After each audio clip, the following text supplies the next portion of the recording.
So ఒక ఇంటి మనిషిగా ఎందుకు పవన్ కళ్యాణ్ బిహేవ్ చేయలేదు అనుకున్నప్పుడు పవన్ కళ్యాణ్కి ఉండే కారణాలు పవన్ కళ్యాణ్కి ఉండొచ్చు. అంటే అల్లు అర్జున్ మీద గతంలో పేరుకుపోయిన కోపం కావచ్చు, ఇప్పుడు స్పందిస్తే ఇది మళ్ళీ మనం వీక్ అయిపోతామని కావచ్చు. అలాగా వాళ్ళ నేపథ్యంలో నుంచి వాళ్ళ పాయింట్ ఆఫ్ వ్యూ నుంచి వాళ్ళు డిసైడ్ అవుతారు. మధ్యలో మనలాంటి వాళ్ళు దీని మీద జడ్జిమెంట్ ఇవ్వడానికి మనకేం లేదు నిజానికి. అది వాళ్ళ ఇష్యూ. కాకపోతే ఇక్కడ ఏంటంటే ఇది ఇటు సినిమా ఇండస్ట్రీ, ఇటు పొలిటికల్ ఇండస్ట్రీ, 2 ఇండస్ట్రీలు దీంట్లో ఇన్వాల్వ్ కావడం వల్ల ఇది ఇష్యూ అనేది ప్రజల సమస్యగా మారిపోతుంది. నిజానికి ప్రజలకి ఏ రకంగా ఉపయోగపడే సమస్య కాదు, కానీ ప్రజలకి అన్నీ ఉపయోగపడే సమస్యలే చర్చించరు కదా. ప్రజలకి ఏంటంటే ఎంటర్టైన్మెంట్ ఉంటుంది, గాసిప్ వాల్యూ ఉంటుంది.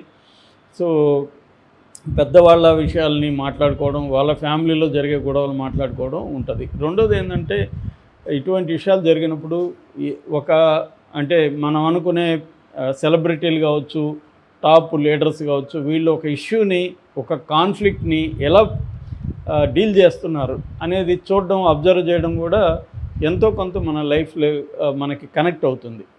అందుకనే చాలామంది ప్రజలు ఎందుకు కనెక్ట్ అవుతారంటే వీళ్ళు ఎలా వీళ్ళ క్రైసిస్ని, వీళ్ళ కాన్ఫ్లిక్ట్ని డీల్ చేస్తున్నారు. ఇలాంటి సిమిలర్గా వచ్చినప్పుడు మనం ఎలా డీల్ చేయాలి అనే దానికి ఒక ఎగ్జాంపుల్గా ఇది పనికొస్తుంది. ఒక్కోసారి నెగిటివ్ లెసన్స్ ఉంటాయి, ఒకసారి పాజిటివ్ లెసన్స్ ఉంటాయి. అంటే ఎలా చేయకూడదు, ఇలా అయితే ఉండకూడదు, ఇట్లా బిహేవ్ చేయకూడదు అనేది నేర్చుకోవచ్చు. ఇలాగ చేయాలి, క్రైసిస్ని ఇలాగే డీల్ చేయాలి అనేది కూడా నేర్చుకోవచ్చు. ఫర్ ఎగ్జాంపుల్ ఇప్పుడు అల్లు అర్జున్కి వచ్చిన సినిమా క్రైసిస్, సినిమా థియేటర్ క్రైసిస్ని అల్లు అర్జున్ డీల్ చేయడంలో కొన్ని పొరపాట్లు జరిగాయి అనేది ఎక్కువ మంది ఫీల్ అవుతున్నారు. సో ఇలాంటివి మనం చేయకూడదు. అంటే సిచ్యువేషన్ అర్థం చేసుకొని మనం రియాక్ట్ అయితే ఎలా ఉంటుంది, రియాక్ట్ అవ్వకపోతే ఎలా ఉంటుంది, ఒకవేళ మనం రియాక్ట్ అయితే అవతల వాళ్ళు ఎలా రియాక్ట్ అవుతారో దానికి మన రియాక్షన్ ఏంటి, ఇవన్నీ ఒక చెస్ గేమ్ లాగా ఒక 10 ఎత్తుల తర్వాత అపోనెంట్ ఎత్తు ఏముండొచ్చు, మన ఎత్తు ఏముండొచ్చు అని ఆలోచించి చేయాలి. కానీ చాలామంది ఏంటంటే దే రియాక్ట్ ఎమోషనల్లీ. ఎక్కువ మంది ఎమోషనల్గా రియాక్ట్ అవుతారు. Emotion dominates reason, logic. మనకి ఎమోషన్ డామినేట్ చేసినప్పుడు మన లోపలి లాజిక్, రీజన్ అనేది పనిచేయదు. చాలాసార్లు అదే మనం జరుగుతుంది. ఇప్పుడు ఏదో మనం ట్రాఫిక్లో వెళ్తుంటాం, ఎవరితో కూడా వస్తుంది, ఎమోషనల్గా రియాక్ట్ అయిపోయి మనం పట్టుకోవడం, కొట్టేయడమో చేసామనుకో, దాని పరివసనాలు వేరేగా ఉంటాయి. దాన్ని ఇంపల్సివ్ రియాక్షన్ అంటారు. అంటే ఇంపల్సివ్గా రియాక్ట్. అలాగా అల్లు అర్జున్ లాంటి వాళ్ళు ఇంపల్సివ్గా రియాక్ట్ అవ్వకూడదు. అంటే ఒక పబ్లిక్ ఫిగర్స్ కావచ్చు, సెలబ్రిటీలు కావచ్చు, పొలిటీషియన్స్ కావచ్చు, వీళ్ళు ఏంటంటే ఇంపల్సివ్గా కంటే కూడా లాజిక్, రీజనింగ్ని అప్లై చేసుకొని మనం ఇలా రియాక్ట్ అయితే రిజల్ట్ ఎలా ఉండొచ్చు, దానికి మనం ఎలా ఉండాలి, అది ఇంపల్సివ్గా ఉన్నట్టు కనపడాలి, కానీ రియల్గా ఇంపల్సివ్గా అయితే ఉండకూడదు. అది బేసిక్ ప్రిన్సిపల్స్ అన్నమాట. కానీ అల్లు అర్జున్ విషయంలోకి వచ్చేసరికి అది కొంత ఇబ్బంది అయినట్టు ఉంది. అతనికి కూడా ఇప్పుడు ఎక్స్పీరియన్స్ వచ్చి ఉంటుంది.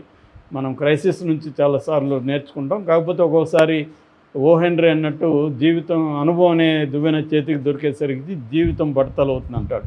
అంటే మన అనుభవం మనకి ఉపయోగపడకపోవచ్చు. సో అందుకని వేరే వాళ్ళ అనుభవాల నుంచి నేర్చుకోవాలన్నమాట. సో వీళ్ళ ఫ్యామిలీ ఇవాళ ఇప్పుడు ఎవరూ ఊహించలేదు ఒక 5-6 ఏళ్ళకు ముందు కూడా ఇంత ఘోరంగా. ఎందుకంటే ఒకప్పుడు చిరంజీవి పైకి వస్తున్న దశలో చిరంజీవి కూతుర్నిచ్చే అల్లు రామలింగయ్య నెక్స్ట్ లెవెల్కి చిరంజీవిని తీసుకురావడంలో ఉపయోగపడ్డాడు. అట్లాగే అల్లు అరవింద్ చిరంజీవిని గైడ్ చేయడంలో, అర్లీ డేస్లో చిరంజీవి క్రైసిస్ని డీల్ చేయడంలో, సినిమా ఇండస్ట్రీలో వస్తున్న వివిధ ప్రాబ్లమ్స్ని డీల్ చేయడంలో అల్లు అరవింద్ చాలా ఉపయోగపడ్డాడు. ఆ తర్వాత ఎప్పుడైతే పవన్ కళ్యాణ్ రంగంలోకి వచ్చారో మొత్తం మారిపోయింది. పవన్ కళ్యాణ్ ఏంటంటే ఎవరి మీద డిపెండ్ అవ్వకూడదు, ఎవరిని కేర్ చేయొద్దు, మనం అగ్రెసివ్గా ఉండాలి అన్న యాంగిల్. చిరంజీవి ఏమో ఆచితూచి అడుగులేయడం, అగ్రెసివ్గా లేకపోవడం, మెతగ్గా ఉండడం, మొహమాటాలు ఉండడం, ఇవన్నీ చిరంజీవికి ఉన్నాయి.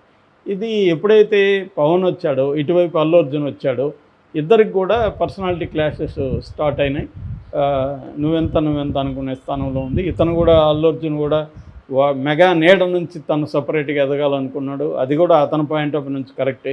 ఎంతకాలం మెగా నీడలో ఉంటాడు, మెగా ఫ్యామిలీలో గుంపులో పోయింది. ఎందుకంటే మెగా ఫ్యామిలీ నుంచి అటు చిరంజీవి ఫ్యామిలీ నుంచి దాదాపు 6-7 మంది రంగంలోకి వచ్చేసారు.